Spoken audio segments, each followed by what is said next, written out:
Mana biz qizimga vodorod terapiyasini bir oy oldin olgan edik. 15 kunlik kursiga yozilgan edik. 10tasini oldik. 10tasini olganimiz o'zida bizda juda ham zo'r natijalar bo'ldi.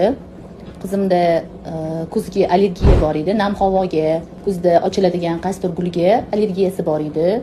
Yo'tal qiynardi, nafas siqishi, burun oqishi, ishtaha yo'qligi, uyqu kamligi qiynardi bolamni. O'shalar o'sha 10 ta kurs olganimiz o'zida juda ham zo'r natija oldik. Yo'tal yo'q.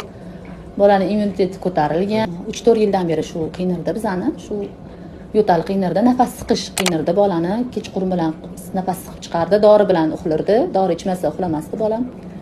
Hozir mana Xudoga shukr shu terapiyani olganimizdan keyin hozir umuman dori ichayotganimizda yo'q. Immuniteti ko'tarildi, uyqusi yaxshilandi, ishtaha ochildi, vesi ham 5 kilo ves tashladi bolam.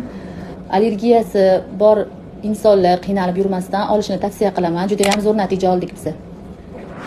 Aytmayman. Bolam mumkin emas narsalarni yemasdi. Mana misol uchun hozir aytdi-ku, chips olib berasizmi? Chips yemasdi, qizil narsalar yemasdi. Hozir bemalol hamma narsa yeyapti. Yesa ham yo'tal. Yesa nima bo'lardi oldin? Yo'tal bo'lardi, nafas siqardi. Misol uchun qizil narsami, nimadir yeb qo'ydimi bo'ldi, yo'tal boshlanardi. O'sha mumkin emas edi. Yeyish mumkin, umuman mumkin emas. Hozir bemalol hamma narsa yeyapti. Qizil narsa ham yeyapti, chips ham yeyapti, hamma narsa yeyapti.